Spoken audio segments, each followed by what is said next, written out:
J'ai sécurisé un chiffre d'affaires minimum de 4 250 € ce trimestre et j'ai même réussi à toucher plus de 6 220 € en mai. Mais spoiler, la vie de freelance, c'est pas juste aligner des chiffres. Entre la gestion de contrats, des opportunités qui viennent et qui repartent, et la stratégie pour stabiliser ses revenus, voici dans mon bilan du deuxième trimestre sans filtre. Hello tout le monde, bienvenue dans cette nouvelle vidéo. Je suis trop contente puisqu'on va se refaire un bilan trimestriel de toute ma vie ou mon petit bilan en freelance et je vais vous partager tous mes chiffres exact, c'est-à-dire combien j'ai gagné de chiffre d'affaires et quelle est la répartition entre les différents métiers que j'ai sur ces 3 derniers mois, sachant que ça fait moins d'1 an que je suis entièrement à mon compte. Je sais que sur les réseaux, on manque de contenu hyper authentique, donc j'essaye de faire ma place là-dedans et de vous partager tous mes chiffres en business et mes conseils. Et si ce genre de vidéo te plaît, je te conseille d'aller voir toutes les autres que j'ai déjà postées et de t'abonner puisque j'ai prévu de sortir une vidéo avec plein de conseils sur comment se lancer en freelance et gagner de l'argent via les réseaux. Et n'hésite pas d'ailleurs à me suivre sur Instagram pour voir toutes les coulisses de ma vie de freelance et aussi mes conseils généraux dans l'alimentation et le bien-être.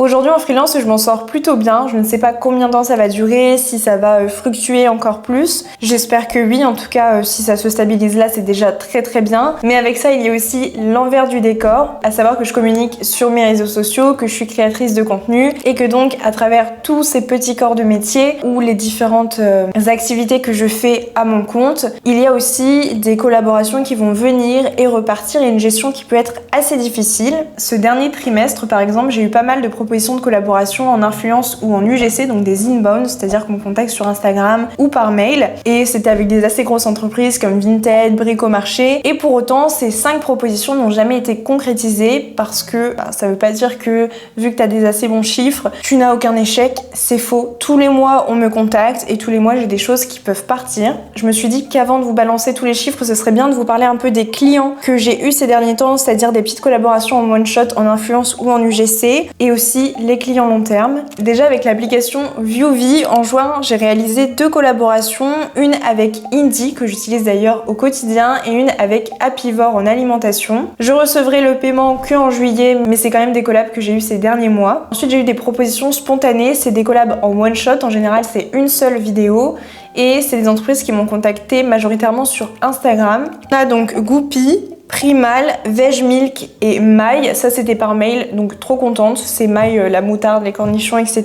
Et ensuite j'ai une collaboration avec Moodish pour quelques photos via la plateforme Yuji. Comme ça, vous savez un petit peu où est-ce que j'ai eu toutes ces dernières collaborations. Et pour m'assurer ce chiffre d'affaires de minimum 4 200 € par mois, ce qui est simple, c'est que j'ai des clients sur le long terme. Donc c'est-à-dire que parfois je vais faire 4 000, 5, parfois 5 000, parfois 6 000, ça dépend un peu parce que j'ai des clients qui viennent et qui repartent. Et c'est vraiment depuis ce dernier trimestre que j'ai signé des collaborations long terme. Mais là, je sais que sur les prochains mois, à chaque fois, je vais avoir une bonne rémunération et c'est assez rassurant.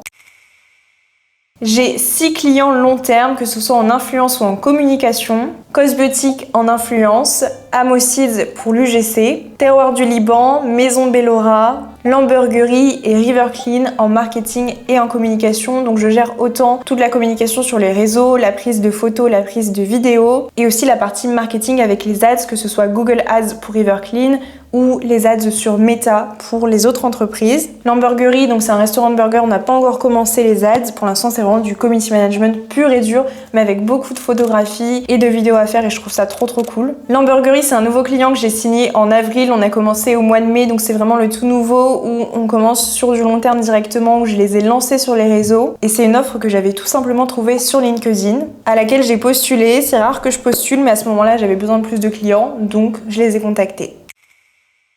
Venons-en au sujet principal, à ce qui vous intéresse et le plus excitant, c'est le tableau des revenus et tout ce que j'ai gagné dans chaque catégorie avec toutes les collaborations ces 3 derniers mois. Mais avant tout, si on regarde le total du chiffre d'affaires des 3 derniers mois, je suis sur 14 984 €, donc environ 15 000 € de chiffre d'affaires brut. À savoir qu'à ça, on retire les charges de l'URSSAF, les impôts. Et depuis avril, j'ai pris une freelance qui s'occupe de tous mes montages vidéo YouTube puisque j'ai une stratégie d'expansion et que je je pouvais pas y arriver seule. Et donc maintenant, chaque mois, je retire ça à mon chiffre d'affaires. Sur les corps de métier que j'ai, aujourd'hui, on a communication, graphisme et marketing que je mets dans la même tranche. Dans la première section, la plus importante de mon chiffre d'affaires, ça fait 64% de pourcentage, donc de répartition de toute ma rémunération. On est sur la communication, le graphisme et le marketing. Deuxièmement, on va avoir l'influence, que ce soit des collaborations comme avec Cosbiotics ou d'autres en one shot, ou Maï par exemple, toutes les collaborations que j'ai eues récemment, et aussi les vues TikTok, notamment avec Creator Marketplace, je suis à 24%. Ça montre vraiment l'importance d'avoir plusieurs rémunérations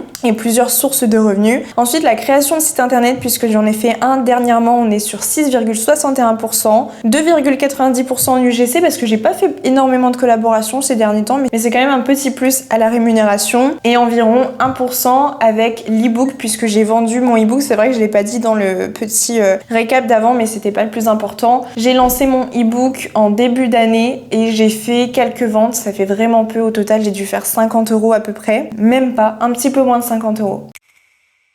Maintenant, la répartition mois par mois. En avril, on est sur 4 561,12 € de chiffre d'affaires brut. En communication et marketing, je suis à 2 882 €. En influence, je suis à 1564. Pour le site internet, là, on est sur 0 puisque j'avais pas encore reçu la rémunération. 82 € en UGC, c'est un mix de Moodish que j'ai eu sur UG vu que c'était juste quelques photos, et une petite rémunération, c'était les commissions d'Amosids. Vu que c'est du whitelisting et c'est majoritairement de l'UGC, je le mets quand même dans cette partie. Et l'ebook, je me suis fait 32 €. Pour le mois de mai, on est sur mon meilleur chiffre d'affaires. Ça s'explique aussi parce que j'ai eu un paiement qui était hyper en retard d'un client, où j'avais fait un site internet avec un flyer, etc. Ça, j'en parle, je crois, dans mon dernier bilan. On me devait plus de 1200 €. Donc forcément, le temps que ça arrive, ça m'a fait un gros chiffre d'affaires. Mais à savoir que c'est un chiffre d'affaires qu'on peut retrouver même sans avoir des paiements de retard, puisque c'est ce que je vais toucher à peu près au mois de juillet. Donc j'en suis très contente. Je fais un petit spoil d'avance. Donc en mai, 6220 €.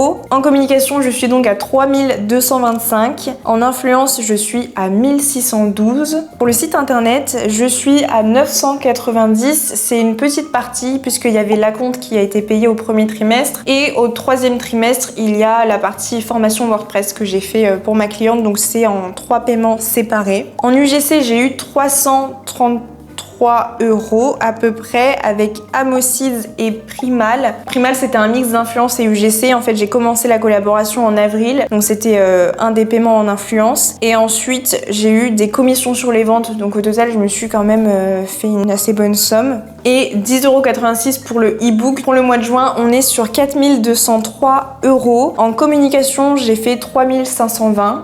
En influence et TikTok, alors on avait fait une petite pause avec Cosbiotics, ce qui fait que ça fait beaucoup moins. On est sur 420 €. En fait, en juin, j'ai eu la collab de Maï, la collab Veg Milk. Heureusement que j'ai eu ces petits contrats. Site internet 0. En UGC, j'ai eu 18. C'était encore des commissions. En fait, vu que j'ai dû filmer pas mal de vidéos pour Amosids, j'aurai la rémunération beaucoup plus tard, sûrement à la fin de l'été. Donc en attendant, c'est des petites sommes. TikTok One, alors ça c'est avec le Creator Marketplace, je ne comprends pas tout, mais donc on reçoit des bonus sur toutes les vidéos qui sont déjà sponsorisées par des marques, et là j'ai touché 249,62 €.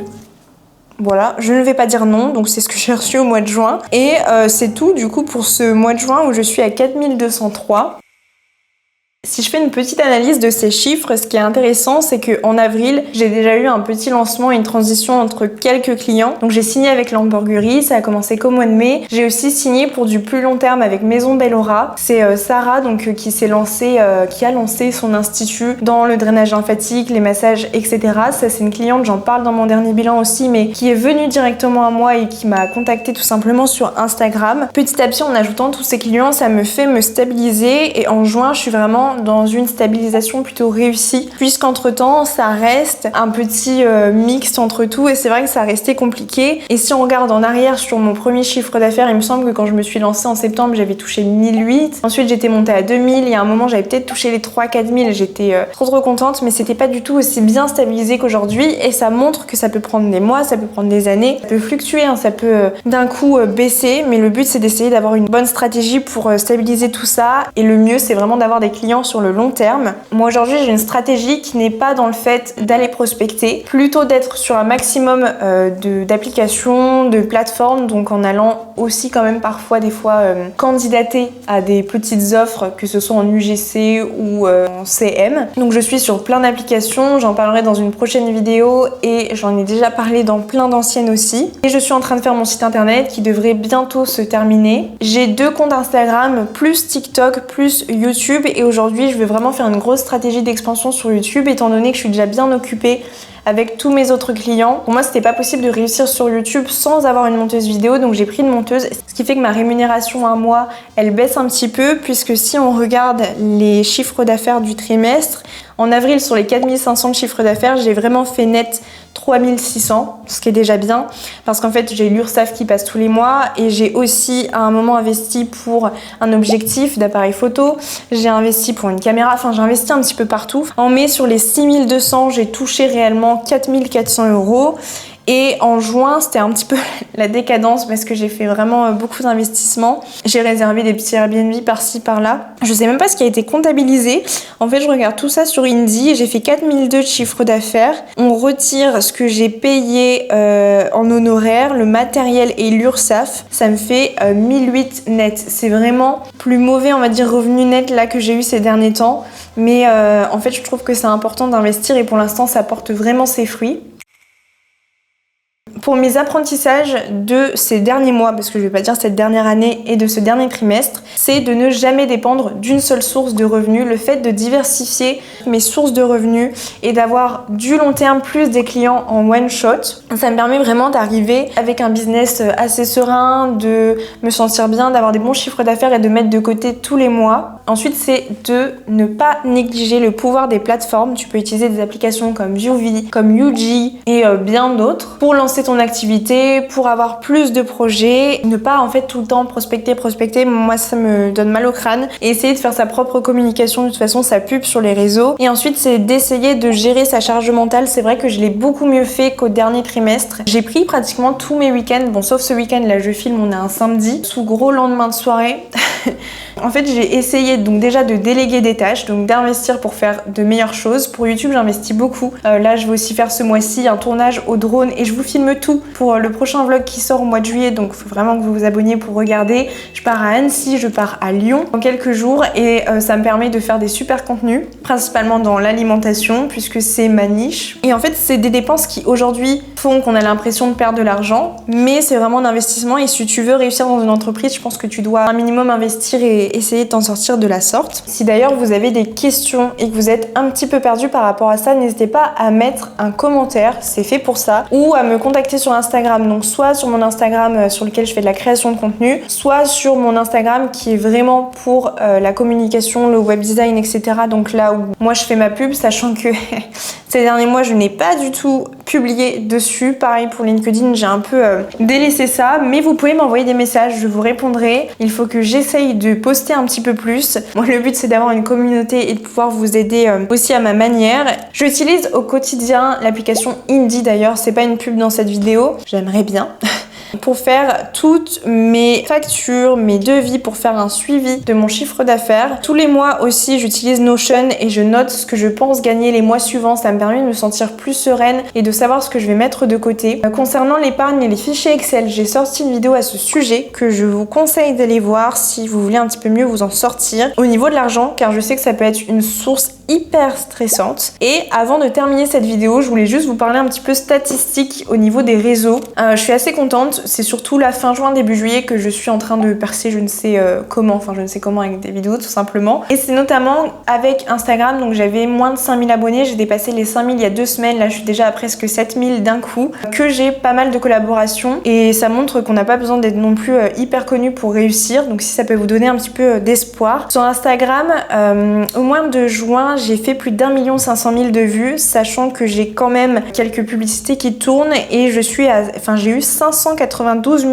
comptes touchés. J'ai gagné plus de 1500 abonnés. Donc ça c'est vraiment que sur l'Instagram création de contenu. J'ai pas regardé l'autre, je pense que ce sera pas du tout intéressant pour ce trimestre. Sur TikTok je suis à 18 millions de vues, 20 000 vues de profil et j'ai gagné 1800 followers. Comme quoi, c'est pas parce que j'ai eu beaucoup plus de vues sur TikTok que ça a mieux marché. Et les meilleurs réseaux, si vous voulez vous lancer, acquérir vraiment des vrais abonnés qui vont être engagés et avoir de meilleures collaborations rémunérées, je pense que c'est, enfin j'en suis certaine, c'est YouTube en premier lieu et ensuite c'est Instagram. Aujourd'hui TikTok pour moi c'est un peu la galère, donc heureusement que j'ai des contrats à long terme, mais j'ai plus vraiment de propositions par rapport à TikTok. La vidéo est terminée, je te remercie d'avoir suivi ce bilan jusqu'à la fin. Laisse-moi un petit commentaire pour me donner de la force et surtout abonne-toi puisque c'est gratuit et ça m'aide beaucoup à continuer ce genre de vidéos et à pouvoir vous aider au quotidien.